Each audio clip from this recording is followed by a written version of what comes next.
Sawdids. We're back out here at Stulsaft Park on this beautiful day to be getting wildery. It's a nice like high 60s, low 70s, sun is shining. But we're here to do a follow-up video to that other YouTube video I posted and check out some of the stuff that is flowering now that wasn't flowering a month ago when I made that video. So let's get started. Gotta cross the creek right here to get to the spot. Watching out for that poison oak. Ooh, look at the blackberries. Have some blackberries on them. These are the invasive blackberry, but you know, it's still cool that they have fruit on them, even though I wish they weren't here. And then now, just right after that creek, these fucking wavy leaf soap plants won't fucking bloom. Been waiting for them for like 3 weeks. But we do have these guys up here. Whoa, I wore the wrong shoes for this today. White globe lily. Calochortus albus. Super nice. There's quite a bit of it growing here. It's good to see, good to see. Forgot to show y'all in my last video, this is one of the worst invasives that we have here in Stulsaft Park. It's called French broom. It's you know, I mean, it's not as bad as the Himalayan blackberry, but it's still pretty bad, and it spreads so readily. So anytime you're here and you see a little bit of it, like here's a little guy right here, just make sure you give it a nice little tug, right? Just to make sure that our native plants have a chance to grow instead of that shit. What we're gonna do is we're gonna come over here and check out this rare thistle, because it is now flowering as well too. It's nothing super special or showy, but it is a really cool plant, and it's endangered. Let me try and get up here. All right, good to go. Here we are. Right? So this is what the flower looks like right here. Ooh. Man, I just biffed it right there. It's all good though. We're cool. That's what the flower of that rare thistle looks like. Whole hillside's covered in it. It's amazing. Whole hillside's also covered in this seep monkey flower. Super nice. Super nice. Not as rare, but it's a pretty rare one too. Super cool. That's why these are growing here. They both like to grow on seeps, which is like little channels of flowing water. As you can see, it's kind of flowing from the ground. Well, that's unfortunate. You know, it's part of the process, though. Here's one of those buckeyes, just about to bloom. Still just a little early, but it's you know, pretty nice either way. This pink honeysuckle too. Whoa, yeah, I definitely wore the wrong shoes today. I'm slipping and sliding all over this park. Honeysuckle's flowering too, just starting to. As you can see, super nice. It's a cool plant right there. Okay, so we're gonna go check on that population that wasn't blooming in the YouTube video. I came here a couple days ago and it still wasn't blooming. Whoa, we're gonna try and cross this creek without falling in. But we're gonna see if it is, and if not, I know another patch that I found that it's in full bloom, but we'll check this out really quick. Holy cow. All right, coming up here. Yeah, it looks like they're still not flowering. So see, here they are down here. I put a little marker too so that I could remember, but yeah, as you can see, they're still a little bit off from flowering. These are it right here. But that's why these are so hard to identify if they're not flowering, because they look like every other monocot that grows in this park. It looks like ethereal spear when it's not open. It looks like blue dicks when it's not open. So that's why it's really good to get it while it's flowering, because otherwise it's going to be almost impossible to tell. Ooh, white globe lily. Nice. Those things are beautiful. Ooh, there's a whole patch of them up here. Holy cow. Look at this. There's like hundreds of them here. That's insane. Ooh. Ooh, and then even further up this path, More globe lilies. Look at all these ethereal spheres going off. Whew, that's a lot of purple. Ooh, we got some little dragonfly buddies too. What's up, dudes? More globe lilies, more ethereal spear. Super cool. The whole trail's covered in them. That's insane. So this is one that might have been flowering in our last video, but I wasn't able to find it.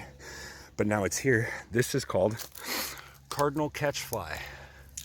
Super nice red wildflower right there. Looks like there's two of them right there. Oh, there's a couple more about to open up too. All those guys right there. Nice. But yeah, this is one of my first times seeing this plant. Nice, look at this. This is regular oak, right? Yeah, okay. We got a nice little yerba Santa growing in here. You'll see that guy coming up in our Polgus video. There's lots of him, but this is actually the first one I've ever seen at Stulsaft. Oh, it looks like there's even more of it back there. Sick. Got some toyon right here about ready to open up. Those flowers are gonna be super nice, followed by those red berries that the birds love so much. Got our good friend poison oak. But the main reason we are here is to come over here and check out this beautiful population of this rare and endemic to California Franciscan onion. Super nice. Look at that. This is Allium peninsulae variant Franciscanum. There's another one that grows here. It's called Mexicali onion. That's just regular Allium peninsulae. The way to tell the difference is the Mexicali onion, the flowers are all pink instead of like that white going into pink. Super nice right here. And there's a whole big group of it right here. It's thriving, which is good because you know, a couple years ago this was thought to be on its way out. And then, you know, groups like Grassroots Ecology and stuff started looking after areas like this and making sure that stuff like that doesn't happen. And it looks like they did a fantastic job because there's literally hundreds of these plants. So look, right over here, there's some over there. There's maybe like 15 over there. Then you got this whole patch right here. Different stages of flowering too. That one's not even open yet. Those ones are just opening up. Super nice. Yeah, a bunch of it right here. Right? And then you come over here. Where was that? Aha. You come over here. There's even more of it down here. Right? Going crazy. And then you come over here and there's even more. This really warms my heart to see this because this, like I said, this was thought to be on the brink of extinction, and now it's thriving. So just like every other bulb plant, these, you know, get a bulb, there's an onion in the ground. Please don't eat these, even though the indigenous people used to, but they were a lot more abundant back then because, you know, the indigenous people tended to be a lot better keepers of the land than us Europeans that decided to come over here. But yeah, it grows a bulb in the ground like a little onion, right? And so just like any other bulbs, like these ethereal spears and the blue dicks and everything, they're very drought tolerant because they can store carbohydrates and water in that bulb and then use it as necessary. So they can actually chill like a whole dry season without needing any water, which is good because that's what happens here in California. We don't get rain from May to October. These guys are so nice. And look at, there's literally dozens of them growing in this one patch. It's amazing. The rain had something to do with that. I mean, that we got this year, but you know, also the restoration projects going on too. Those definitely were a big thing. Let's go check out some more over here. Yeah, they're just going off.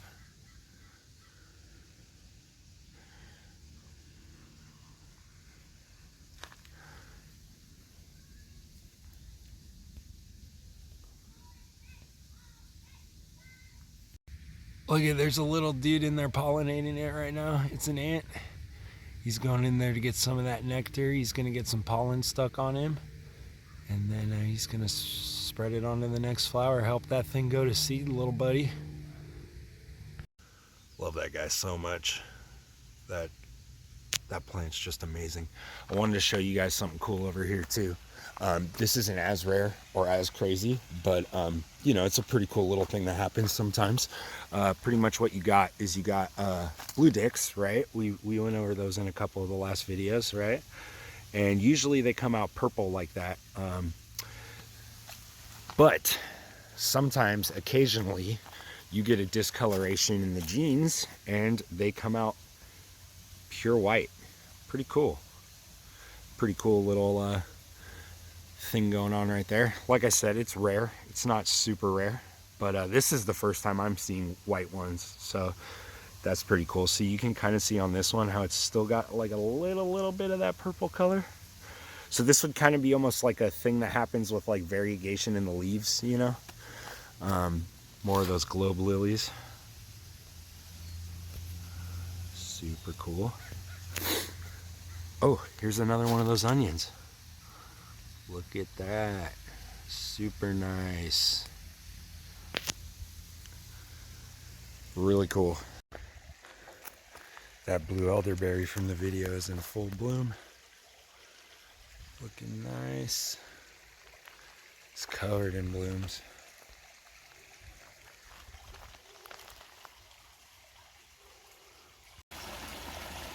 Alright guys, thanks for hanging out with me, checking out that endangered plant. That does it for our Stulsaft series.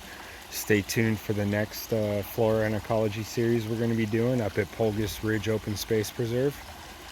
Pretty cool new ecosystem chaparral. We'll check out some of the plants in there. And if you like these videos, tell your friends about it. Peace, light, dudes. Stay getting wildery.